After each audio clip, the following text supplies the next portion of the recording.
México es un país rico, pero la mayoría de su población vive en pobreza y esto no ha cambiado en los últimos años.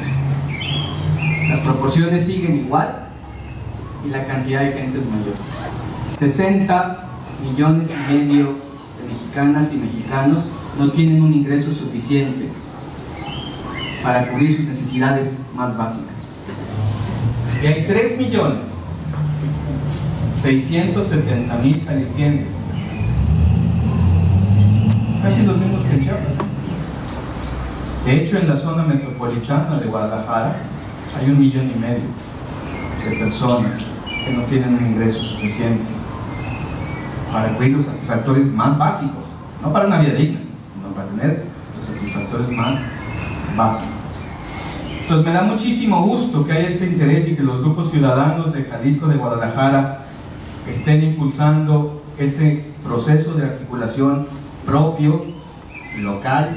Llegar a Jalisco en estas fechas donde soplan vientos más que primaverales es un gusto, es un honor. Yo creo que le pueden ustedes poner la muestra al país de cómo se construye con minúsculas o con mayúsculas acción ciudadana frente a la pobreza y a la desigualdad. Muchas gracias. La pobreza es injusta, antidemocrática, clasista. Es también deuda histórica y compromiso de gobierno, sí señor. De este modo, esquivamos la mole de sus síntomas concretos, los verdaderamente inmorales: hambre, vida en la calle, ignorancia, trata de personas, explotación, exclusión de los derechos básicos. Así que dijimos, sí, es correcto e imperativo hacer un frente común ante la pobreza. Si alguna certeza tenemos en Jalisco cómo vamos, es que el Estado tiene vocación por la solidaridad, la que no proponemos como solución, sino como principio básico para conseguir lo que las sucesivas administraciones y el rosario de programas de gobierno no han podido: que las y nosotros nos pongamos en el lugar de los pobres para, desde ahí, valernos del saber profundo y éticamente encaminado que poseen muchas y muchos de quienes aquí hoy nos acompañan.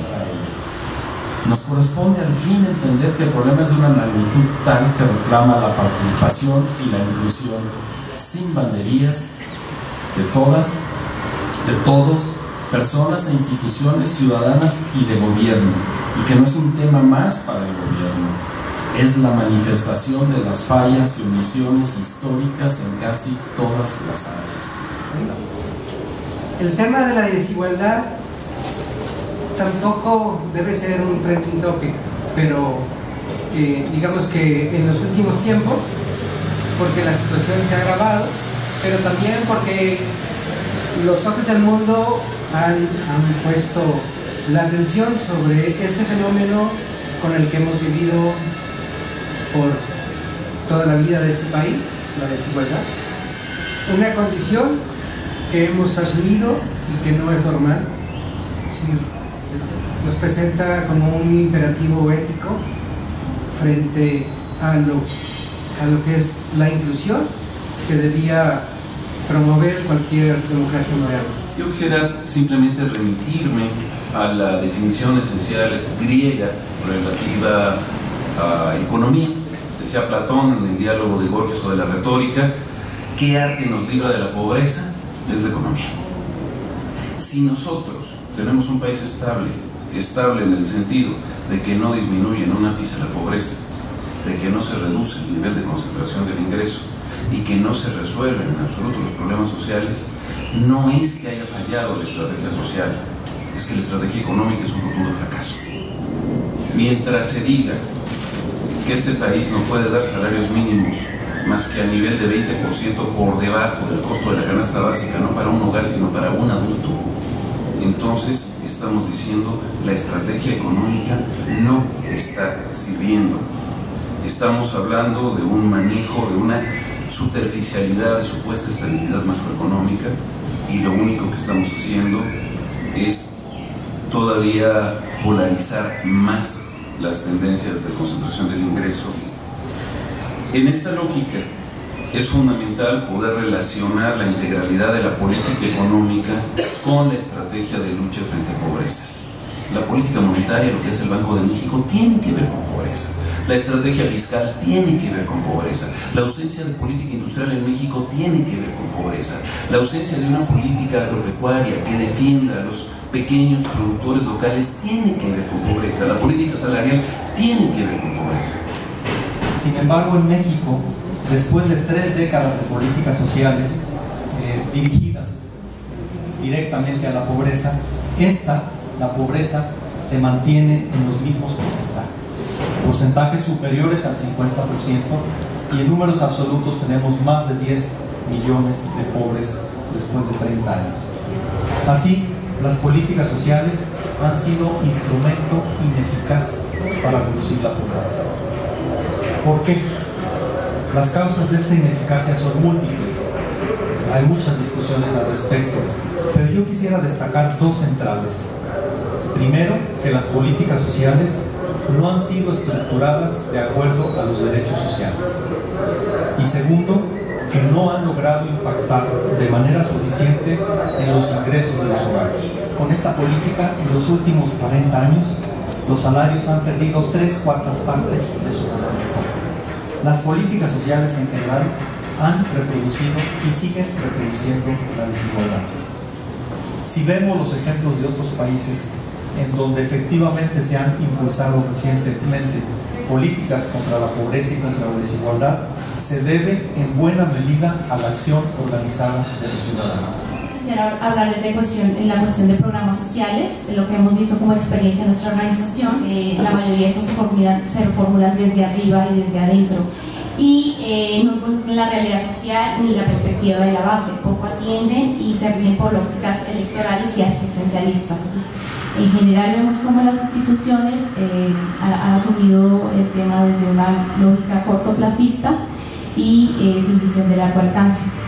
Otro punto que quisiera mencionar aquí en Jalisco es la Comisión Estatal de Derechos Humanos, una institución que en teoría está encargada de velar, proteger y difundir los derechos humanos, pero poco se encarga, digamos, realmente de cumplir con las funciones para las que fue creada. Pues compartiendo nuestra experiencia de una lucha de más de 35 años en el Cerro del Cuatro, ha sido una lucha muy fuerte. Hemos logrado muchas cosas, pero si ustedes fueran, verían que seguimos como en el abandono. Todo esto que estamos escuchando, ahí lo estamos viviendo, y viviendo en carne propia. No nos ven, no nos oyen, estamos en una situación muy difícil. El centro comunitario que estamos coordinando ahorita tiene una historia de lucha desde rellenar un barranco, llevarlo en 10 años, lo rellenamos, le hicimos un campo allá a los muchachos para que jugaran. Todo esto que nos habían dicho que era nuestra área verde fue vendida a particulares, y ahorita estamos demandados porque estamos defendiendo eso. Ha sido también la lucha por la tierra que no termina, la falta de oportunidades para nuestros muchachos que tienen que abandonar la secundaria. Los salarios están muy bajos. Bueno, hay muchísima gente que ni siquiera está recibiendo un salario así de chiquito. Las mamás que tienen que trabajar y dejar a sus hijos solos, con tantos peligros a los que se enfrentan, en todo eso nosotros estamos luchando.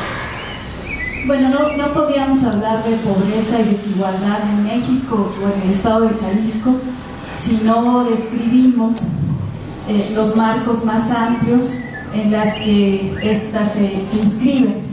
Estamos viviendo un periodo histórico por el que atravesamos y que no tiene comparación con otros procesos históricos de explotación de la naturaleza. Lo que estamos viendo tanto en el estado de Jalisco como en México es esta lógica que mercantiliza la vida, que mercantiliza los bienes comunes, y en esta lógica de desmantelar el campo, digamos, no solamente son los impactos a las comunidades, no solamente son los impactos a la naturaleza, sino esta lógica, digamos, en donde zonas altamente productivas como Altos de Jalisco, con esta presa, el Zapotillo, digamos, serían desmanteladas, y todo el tema de seguridad y soberanía alimentaria pues se encuentra en riesgo. Bueno, este es un claro problema de exclusión, de una inequitativa distribución de poder que perpetúa una inequitativa distribución de las oportunidades. Una forma de revertir la manera de conducir la política para abatir la pobreza es ampliando los espacios y los modos de participación.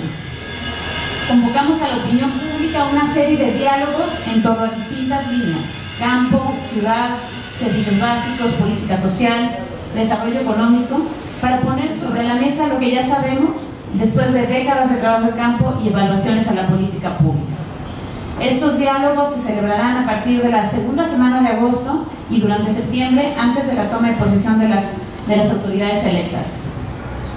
La idea es convocar al panel de rectores por la paz, conformado por los representantes del TESO, de la UDG, de la UNIVA y de la UP, incluyendo además al TEC de Monterrey y al CIESAS.